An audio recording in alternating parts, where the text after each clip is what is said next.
In this demonstration, it's now time for us to get our hands on log analytics, and we'll go through a number of steps in this process. First of all, we're going to take a look at analyzing data using search queries. Then we'll look at visualizing data using the various dashboards, and finally look at how you can potentially create alerts based on some of those queries. So to get started, let's head over to the Azure portal. Okay, and in the Azure portal, the first thing we need to do is go ahead and create our new log analytics workspace. So let's click Create a Resource. In the search box, type Log Analytics, select it, and go ahead and select Create. This now gives us the blade for creating our new workspace, so go ahead and give it a name.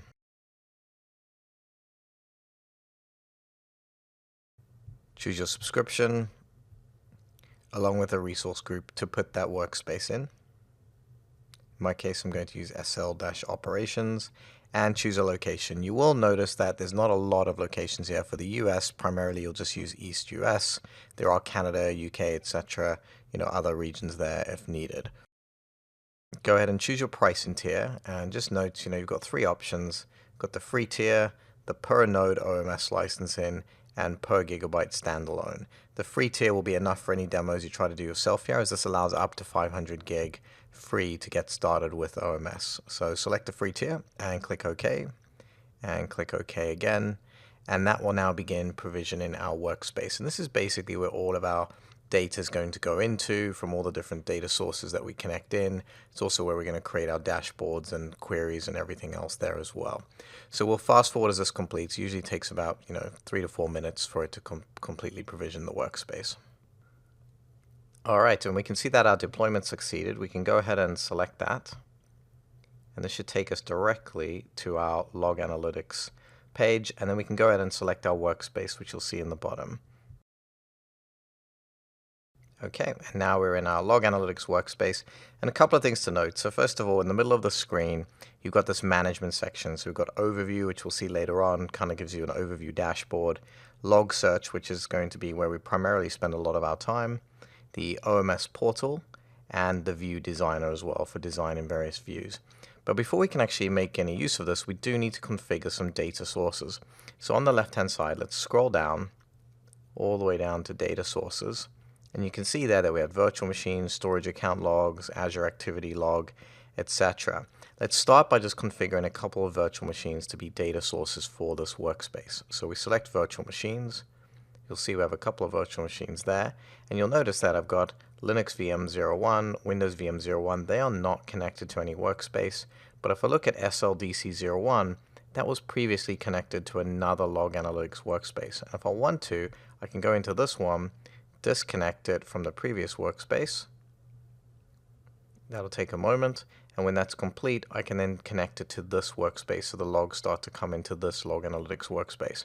Now do note, it is possible that we can query across workspaces if we want to, but this is the primary workspace the data is going to be a source for. If we go back to the virtual machines though, and go ahead and select Linux VM01, I simply go in here. You can see this one isn't connected at all. Go ahead and click connect, and that will begin installing the agent on that machine and connecting it to this workspace. At the same time, let's go over to the Windows virtual machine, select this one, and connect it in as well, and that will begin installing the agent on that machine. It is also possible to automatically install these agents, these monitoring agents. You go into Azure Security Center, and it's a policy you can set there, as you may have seen if you watched the security module previously as well. So while that's going on, let's go back over to our Skylines workspace, and let's scroll down again, and let's add a few more data sources. So if we go to the Azure activity log, this is all our Azure activity, when we're giving people rights, when anybody's doing operations in Azure. Same thing, I can select my subscription and decide, okay, all the activity logs for Skyline's primary subscription, I want to connect to this data source as well. You can see that happens pretty much instantaneously. If we go back again and scroll up now, we've got enough data sources. We do need to decide what we actually want to capture. So if we go to advanced settings and then go into data, you can see that we have Windows event logs. So for example, these pretty much correspond to the Windows event logs in Windows. So if I type in system, click that, and we can go ahead and add that. By the same token, if I wanted the application logs from Windows, I could type application,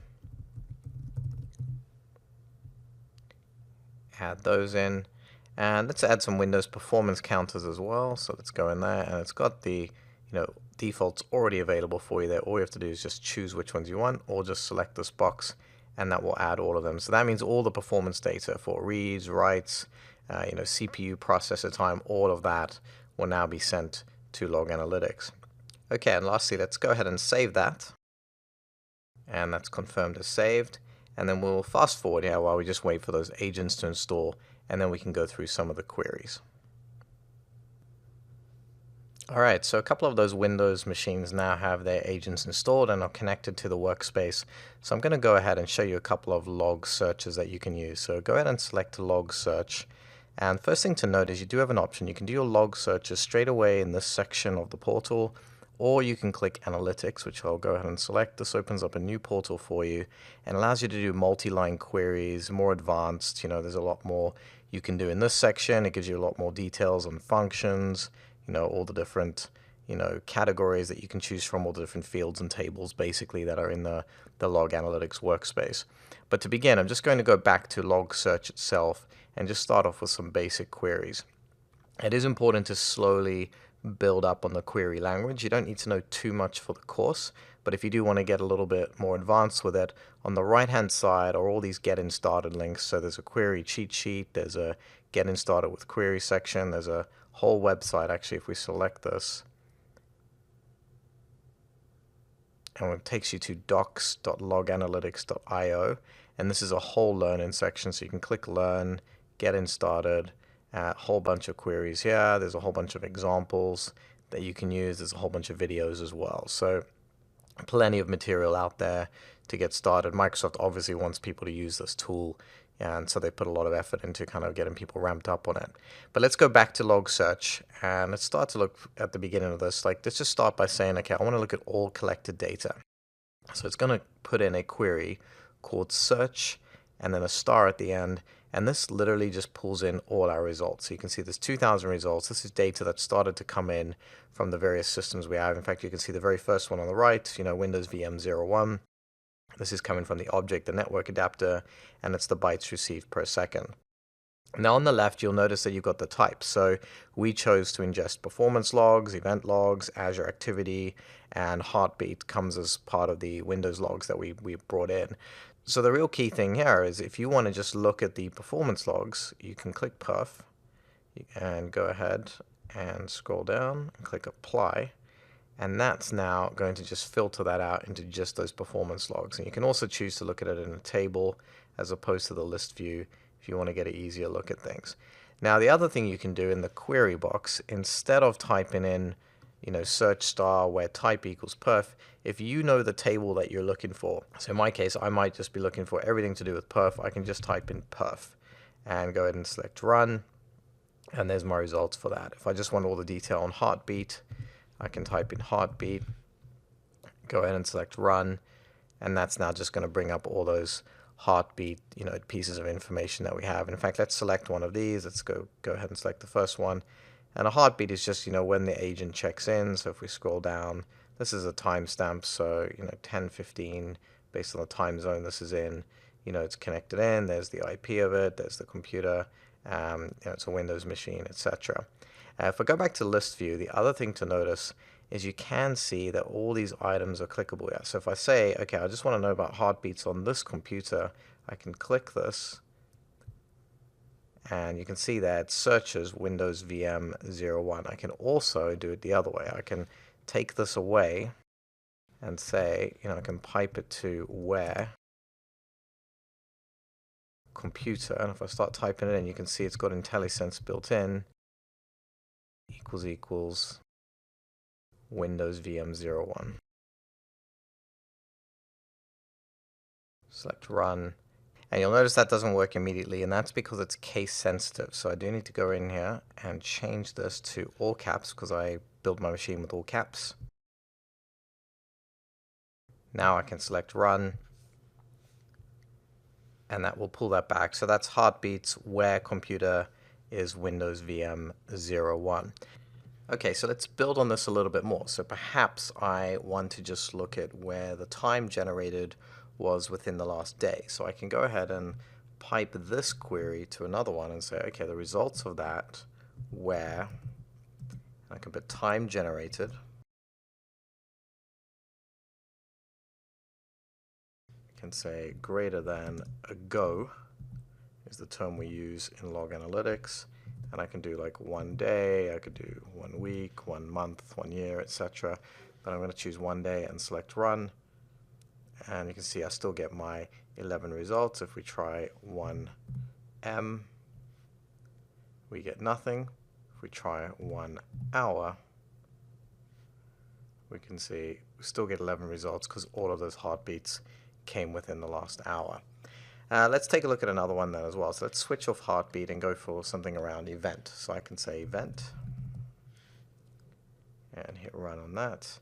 And we can see lots and lots of events. In fact, if I expand one of these out, I can see my event log, event level. And let's see if we've got an event ID. So there we go. So this is the time service in Windows. It's event ID. Now, if I wanted to, I could also just say the same thing up here. I can say, okay, where event ID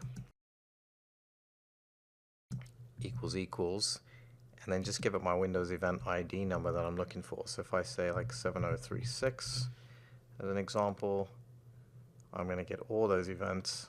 So for both of my Windows machines, because they're both connected, and this is just one of the Windows events you can get, and you can scroll in and look at that more if you want to. And this is basically saying the connected devices platform service entered the running state. It's just a standard information on an event log.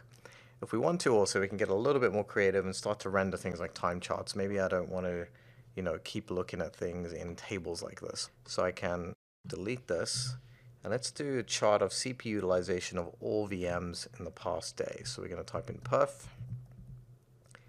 Going to do where time generated greater than go 1D. And now I'm going to choose my counter for performance. I'm going to say where counter name equals, and this one is at % processor time. And I can immediately query there. We're going to do a little bit more with it, but let's just go ahead and run when we're at this point. Okay, so we definitely still get in our results for processor time. Now I can go a little further and say, okay, I want to summarize average counter value by computer.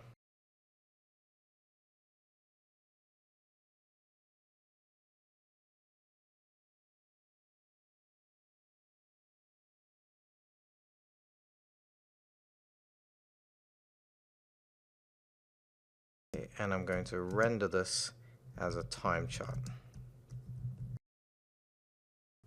And all of that. And what it does is you can see on the bottom, we don't have a lot of data because we just brought those machines in. But if we look at the top, you can see both of those machines, SLDC01 and Windows VM01, are there on this time chart instead. So as more data comes in, it would basically be a line graph over time. Now what I can do is change my bin size. So you can see how we've got bin time generated 15, and that's 15-minute intervals, and I'm basically separating them out into these marginal units of 15 minutes. But I could go in here and change this to 1-minute intervals, go ahead and select run, and you will see that we do get more of that graph starting to form there. So that hopefully gives you a good idea of just log searches. This is probably it for the course as far as log searches themselves go, but I encourage you to kind of check out that website docs.loganalytics.io and just continue to learn to do queries, performance queries, event queries, etc. But we are going to shift gears a little bit, and let's go back to our workspace.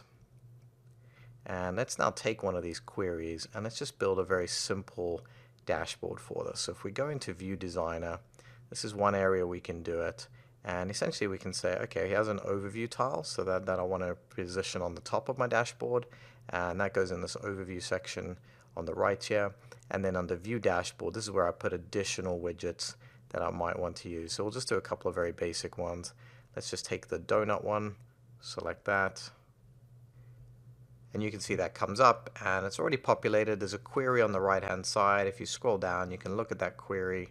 You can grab that entire query if you want to and just play around with it, modify it just like you did in the other queries previously. And you can see this one basically takes us total count of the alerts and logs that we have, and then categorizes them by the top three. So we can see we've got perf logs, event logs, and heartbeat logs that are in there. The next thing we would do then is go into our view dashboard, and now we can add additional things. We can add additional queries. So if somebody clicks that donut tile, they can go in here and see these additional queries. We can add additional things on top. I'll just close this one down. 2 numbers and a list. If I scroll out a little bit so you can see more. You can see there, so computers sending data, Windows VM, SLDC01, we can see that. Stacks of line charts, a lot of these are in preview as well, but you can see them. So you've got some examples, data types over time, data from computers over time. If we select these, we can certainly edit the query as well. If I scroll all the way to the right hand side and then scroll down, you'll see it's all made up of queries. So this very first line chart is this query, the second line chart is this query over here.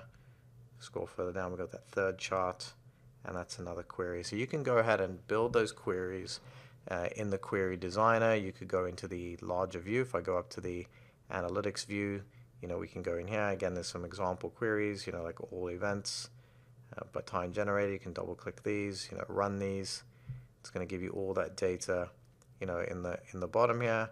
I can look at charts and things of that data, and then I can just take that and put that directly in visualizations that I can then publish to my dashboard. The other thing you can do also, if we go back to the view designer and go back to our main section here, if we go to OMS portal, this will take us to an overview portal that we can use for managing our environment. So it's kind of a nice overview dashboard that you can present to the organization. So there's nothing there by default, but again, I can go and click the plus sign. That takes me to the view designer that you just saw, and I can publish various widgets there. But in addition, there's something called the solutions gallery. So if I click this, there are a whole bunch of things already built in that Microsoft has created that you can simply grab and go with. So if you use these first of all, in fact, again, you can get all the queries from them, use them, modify them, do what you need to do, and put them in your dashboard. So if we just want something on agent health, I can select this one, go ahead and add that to our dashboard. That's going to add the solution and all the queries and widgets and things for us there. If I go back to the solution gallery while that one's installing, let's grab another couple in here. Let's go all the way to the right. I'll show you one which requires additional recovery. So network performance monitor is a good example of that. So if we click add on this one, and now let's go back to our home screen. These should start to populate very soon. If not, it helps to just give a refresh on the very top, and you'll probably see them appear in there. So there we go. So agent health, if I select this one, you can see total count of agents 2. So only 2 of our 3 machines are checking in currently. And if I select this one, scroll in here, and I can see all these additional widgets that have been created for us, and I can perhaps click one of these, and it brings up the log search, and again there is the log query that I can grab. If I go back to the dashboard, I can also look at this other one, network performance monitor, and you'll notice that some of them say solution requires additional configuration. So if we select this one, it'll give you the additional configuration instructions that you need to perform. So in this case, there's some firewall ports and things you need to open up in order to use network performance monitor. Once you've done that and configured everything correctly with PowerShell, then this one will start working as well. So idea being is get all your queries, decide on what you really care about and what you want to visualize on a dashboard, and then start to build dashboards that make sense for that. Last thing we'll show you is just about alerting. So the other thing you can do is back in the Workspace, go to alerts on the left hand side, and I'll zoom back in, and similar kind of process. I can create a new alert rule, but now what I can do is add it based off a query as well. So there's my target, which is this workspace. I add my target criteria, so I can do a custom log search. I can just say okay, all events. We'll just do that for the moment, and you can see we've got all events there, and this is just a query that's built in again. I can choose the condition for when I, decide to fire off the alert. So I can say, okay, greater than 1. So obviously this will definitely fire off. And the period in minutes and the frequency. So this is how often it's going to check. And then go ahead and click done. Scroll down to define alert details. And this is the alert rule name you give it. So I can just say, all events. This is a demo. Choose the severity, so I can say, okay, this is critical, warning, or informational, so we'll say this is warning. And then I define something called my action group. So if I expand this out and I create a new action group, this is the group I want to target with the alert. So this could be, IT support.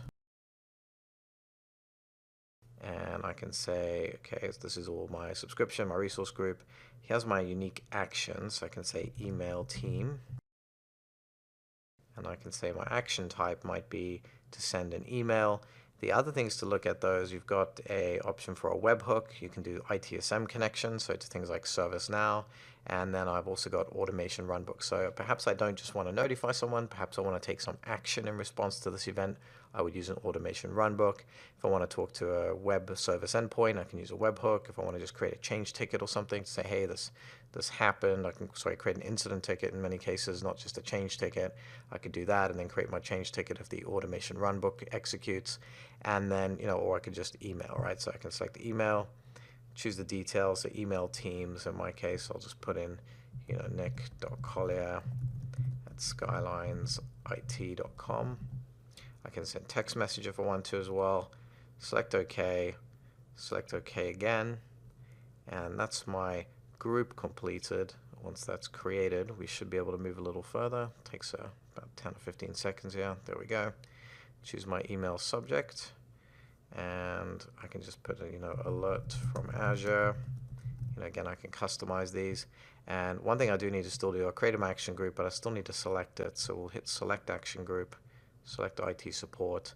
The good thing is once you've created those action groups, you don't necessarily have to go back in and define them every time. You'll just create the new alerts and then choose the people or the events you want to take place when the alert fires off.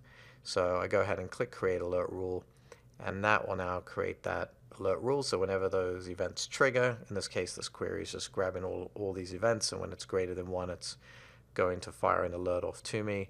That will send off. The other thing you'll notice, if we go over to Outlook now and just look at my email, you'll notice that I got an email that said, that was easy, you're now in the Azure Monitor Action Group ITS. So your users will get notified when you put them into one of those action groups. They'll get this email that lets them know they're part of that group, and they'll get notified in those events that you've correlated to that action group. And with that, this concludes this demonstration, and hopefully this gives you a good overview of log analytics. I'm sure you'll definitely be using it over and over again as you get more and more familiar with Azure.